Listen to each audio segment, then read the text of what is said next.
नमस्कार दोस्तों, GPS online class में आपका स्वागत है। दोस्तों, पिछले वीडियो में हम मसाले उत्पादक पादपों का अध्ययन कर रहे थे।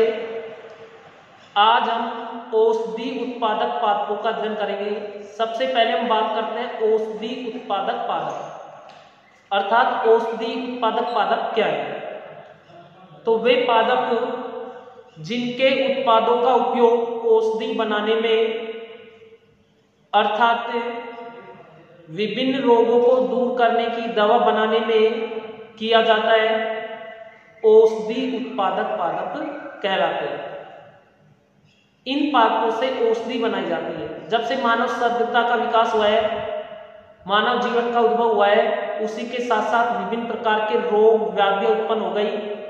उन रोग व्याधियों को दूर करने के लिए प्राचीन काल से ही पादप व उनके उत्पादों को उपयोग किया जा रहा है।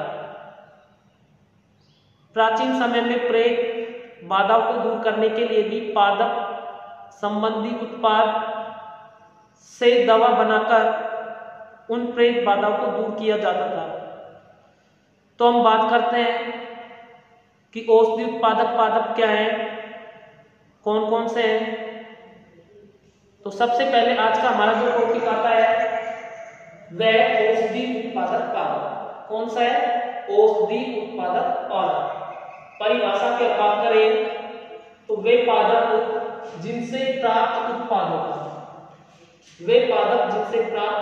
उत्पादों का उपयोग दवा बनाने में किया जाता है। क्या बनाने में किया जाता है?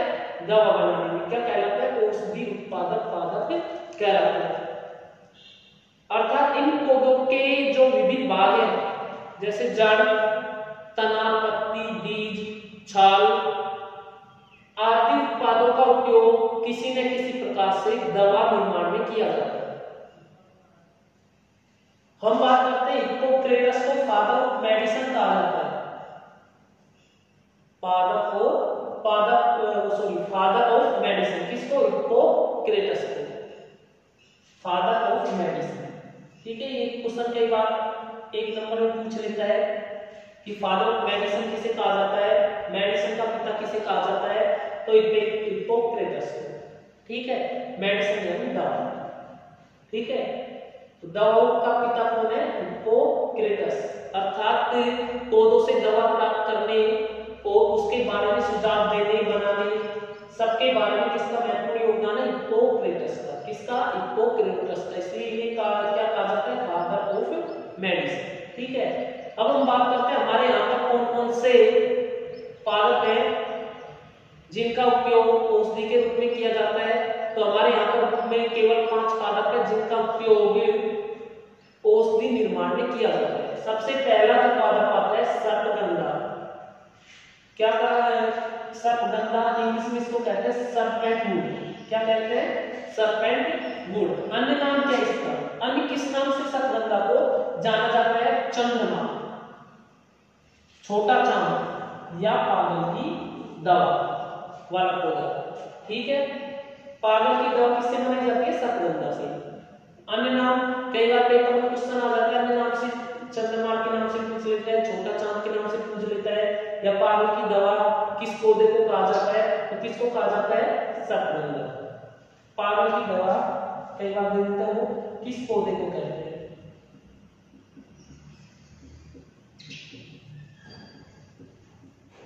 ठीक है, तो कौन सा होता है? सर्पगंधा। कौन सा है? सर्पगंधा। ठीक है, तो ये कई नामों से भी सर्पगंधा को जाना जाता है। अब हम बात करते हैं वानस्पतिक नाम। सर्पगंधा का वानस्पतिक नाम क्या है, यानी बॉटनिकल नेम क्या है, बायोलॉजिकल नेम क्या है?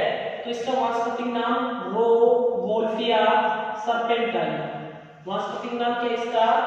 रोवोल्फिया सर्पेंटाइन इसका वानस्पतिक नाम है। कुल की यदि हम बात करें किस कुल का पौधा है ये, तो एपोसाइनेसी। किस कुल का पौधा है सर्पगंधा? एपोसाइनेसी। ठीक है, सर्पगंधा नाम है। सबसे रोचक बात तो ये है कि इसको सर्पगंधा क्यों कहा जाता है। ठीक है, सबसे पहले तो ये है कि इसकी जो जड़ें होती हैं वो सांप की आकृति जैसी होती है। सांप की आकृति। सांप की आकृति कैसी होती है, लहरदार। ठीक है, तो इसकी जड़ें कैसी होती है, सांप की आकृति, पहली बात। तो इनकी जो ताजा मूल होती है उनमें सांप की गंध आती है, सांप की जैसी गंध, जिसके कारण इसे कहा जाता है सर्प गंधा। पहले वाला कारण तो क्या है कि इसकी जड़ों की जो आकृति होती है सांप की जैसी होती है, लहरदार होती है, जैसे सांप चलता है सर्पिल गति में, ऐसी आकृति होती है। दूसरा, इसमें जो गंध आती है इसकी जड़ों में वो कैसी आती है, सांप की गंध, जैसे सांप चलता है गंधा, इसलिए इसे कहा जाता है सर्प गंधा। ठीक है, कुल कौन सा है, एपोसाइनेसी, उपयोगी पादप भाग, यानी कौन सा पादप भाग है जिसको दवा के रूप में उपयोग में लिया जाता है। पौधे के किस भाग को दवा के रूप में उपयोग में लिया जाता है, तो शुष्क जड़, अर्थात सूखी जड़ें और उनकी छाल, या तो शुष्क जड़ या फिर जड़ की क्या ली जाती है, सूखी हुई छाल को काम में ली जाती है, किसमें, दवा बनाने। उत्पत्ति स्थल भारत। ठीक है, भारत का मूल निवासी है, उत्पत्ति स्थल क्या है, भारत। लेकिन रोचक बात यह भी है कि राजस्थान में यह पादप नहीं मिलता है। मूल निवासी है भारत का, उत्पत्ति स्थल भारत में ही इसका, लेकिन पादप इसका राजस्थान के अंदर नहीं मिलता। ठीक है, अब हम बात करते हैं पादप के गुणों की। पादप के क्या क्या गुण होते हैं, कितना बड़ा पौधा होता है, पत्तियां कैसी होती हैं, जड़ें कैसी होती हैं। ठीक है, तो पादप बहुवर्षीय होते हैं, अर्थात बहुत से वर्षों तक जीवित रहते हैं। सदाबहार है, हमेशा हरा रहने वाला पौधा है। ठीक है, सदाबहार, हरा रहने वाला।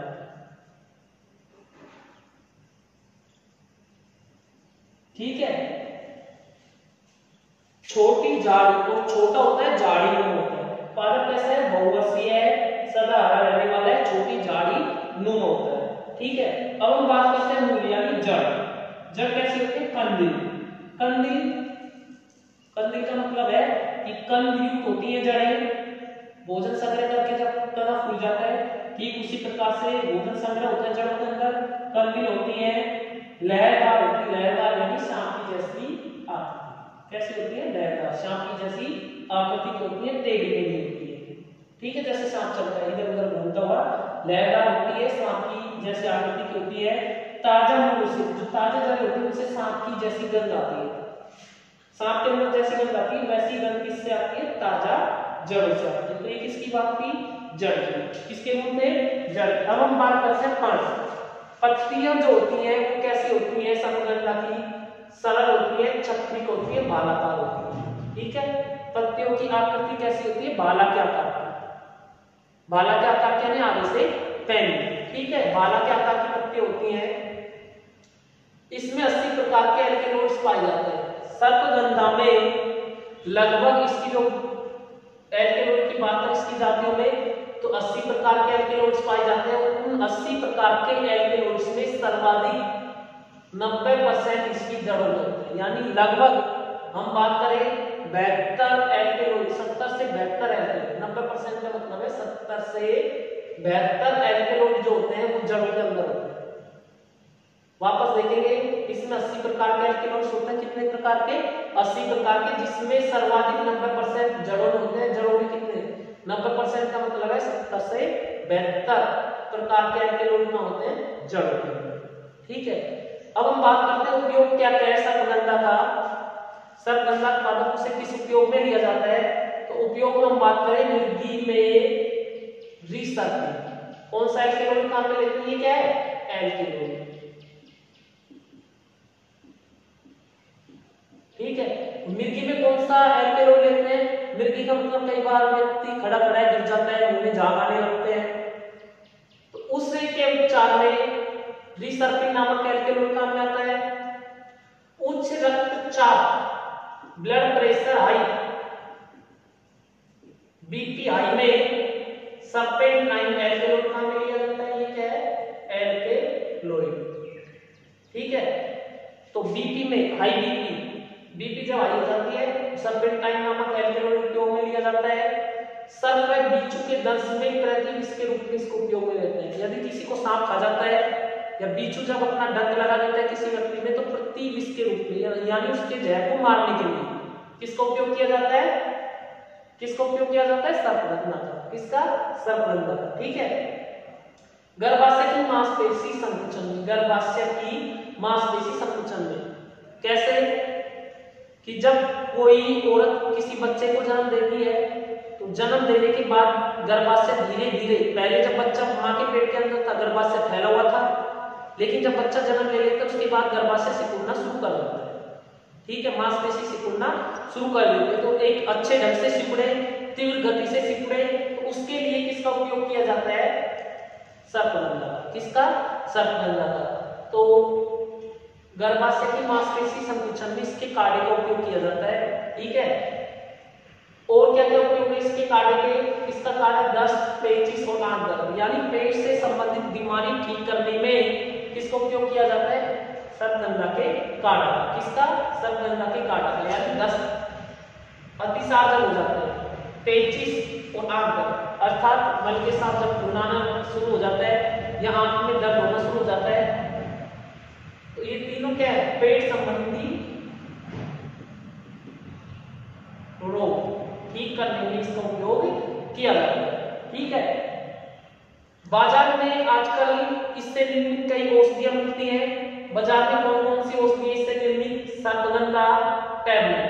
यदि आप किसी दुकान से आयुर्वेदिक स्टोर से लेते हैं तो सर्पगंधा टैबलेट के नाम से इसको ले सकते हैं, घरवटी के नाम से ले सकते हैं या गुटिका आदि नाम से इसको ले सकते हैं। किसी पतंजलि स्टोर से ले, आयुर्वेदिक सेंटर से ले, तो इन ये अश्वगंधा से, सॉरी सर्पगंधा से निर्मित औषधि है। किससे निर्मित? सर्पगंधा से। सर्पगंधा से निर्मित औषधि है जो बाजार में इन नामों से उपलब्ध है। कौन कौन सी? सर्पगंधा टैबलेट, घरवटी और गुटिका, जिनको हम लेकर उपयोग में ले सकते हैं। सबसे मेन चीज ध्यान रखने की है पागल की दवा। इस नाम से पूछ लेते हैं कई बार क्वेश्चन कि पागल की दवा किस पौधे को कहा जाता है? ध्यान रखना आपको, किसको कहा जाता है? सर्पगंधा को। सर्पगंधा क्यों कहते हैं? इसमें सांप की जैसी गंध आती है, जड़ें सांप की जैसी लहरदार होती है। ठीक है। अब हम बात करते हैं पुनैन। पुनैन ट्री, पुनैन का पौधा। अन्य नाम क्या है? सिंकोना। सिंकोना भी कहते हैं इसको। ठीक है। और ज्वर तोड़ बुखार, ज्वर तोड़ बुखार तोड़ पौधा, ज्वर तोड़ बुखार तोड़, क्या? बुखार तोड़ पौधा। अर्थात ये किसको दूर कर देता है? बुखार को। कितना भी तेज बुखार हो, सिंकोना इसकी छाल का यदि काढ़ा लिया जाता है तो उस परिस्थिति में ज्वर बिल्कुल दूर भाग जाता है, इसलिए इसे कहा जाता है ज्वर तोड़ पौधा। वानस्पतिक नाम, वानस्पतिक नाम क्या है इसका? Cinchona officinalis, cinchona officinalis. ठीक है। सिंकोना ऑफिसिनेलिस इसका वानस्पतिक नाम है, बॉटनिकल नेम है अर्थात बायोलॉजिकल नेम। कुल क्या है? रूबिएसी। किस कुल का पौधा है? रूबिएसी। इधर किस कुल का था? एपोसाइडेसी। ठीक है। कुल ध्यान रखना है, इधर एपोसाइडेसी, इधर किस कुल का है? रूबिएसी। ठीक। अब हम बात करते हैं कि पौधे के किस भाग को उपयोग में लिया जाता है अर्थात दवा बनाने में।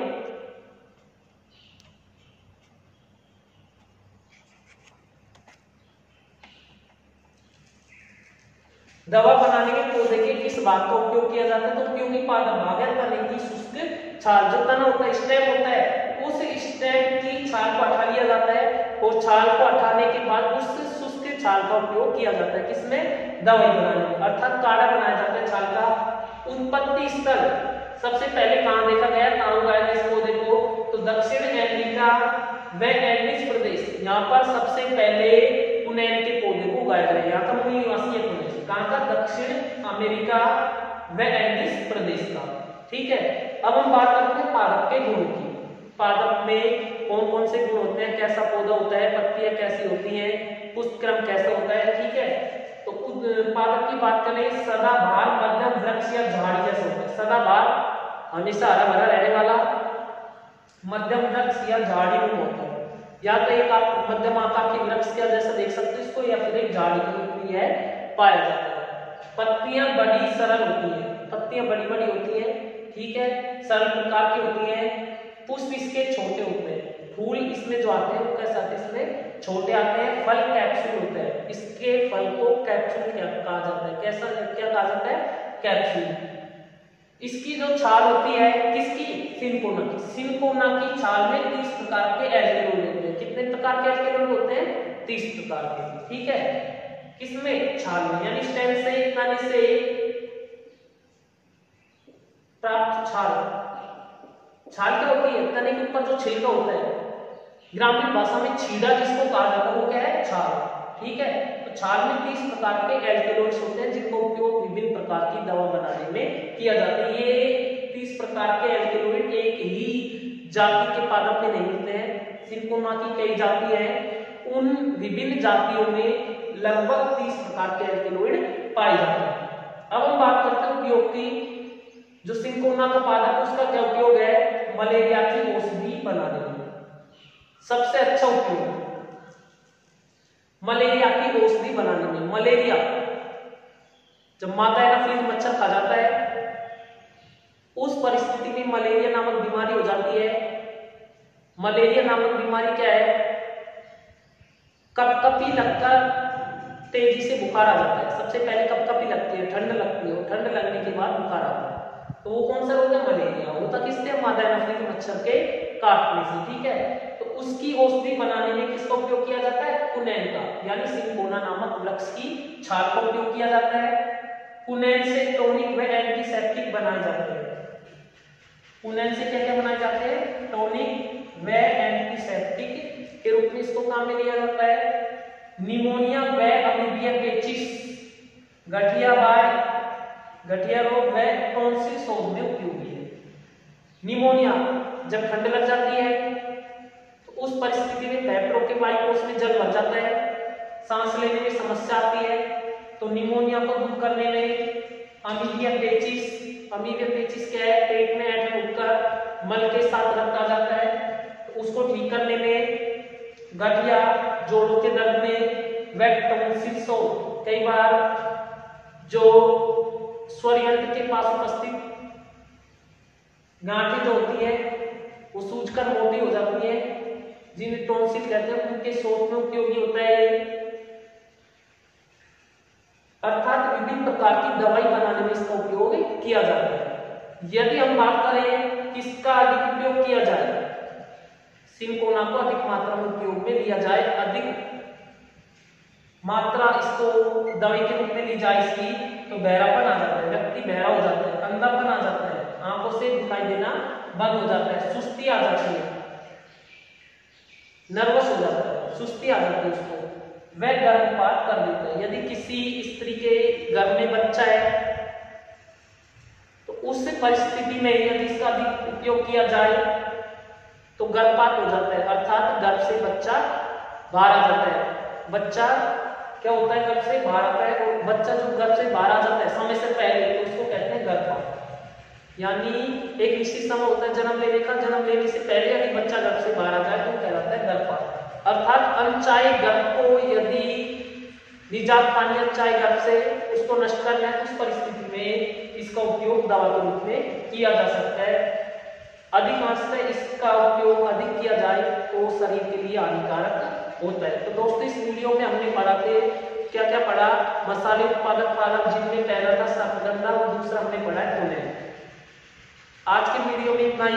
यदि दोस्तों आपको हमारा यह वीडियो पसंद आया तो हमारे YouTube चैनल को सब्सक्राइब करना न भूलें। धन्यवाद।